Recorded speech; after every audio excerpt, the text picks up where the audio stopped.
Այդ ուժերը, որ փրկելու են, ինչ են անելու, այդ ինչ որ է։ Այսպես ասեմ, բանի Կարագանովի պրոքսիները։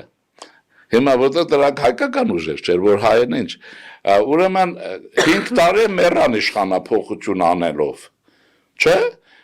Բավ հարցունքը ուր է։ Տեսեք ինչ կա։ Մենք պատերազմից հետո պարտության շրջանը վերցնենք ռուսական մատրյոշկան։ Իմեք, չէ՞։ Մեջ իրար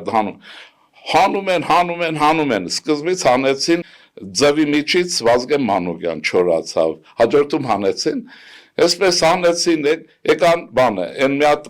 ղասապի տեսքով, մի հատ հայ դիվանագետ կա, այսպես կարմիր, սուլթանի բաներով, էլի կարմիր, հայերին դիվանագետը Կամզոլով։ Հա, հիմա դրան հանեցին, էդ հեչ բանդուր, հետո Գալստանյանին հանեցին, էդ էլ չեղավ, իհարկե պիկը խփեսնա, հետո հանեցին Կաթողիկոսին միջից հանեցին, էդ էլ չեղավ, հիմա հանել են Քոչարյան Ռոբերտին, դա ընդհանրապես մի քիչ պարադոքսալ է, բայց ինքն է ձգտում երևի, որոնեցին, գնացին Կալուկայի պրարաբին ճարեցին, հիմա այսպես հանում են, տեսնենք ում վրա են կանգնելու։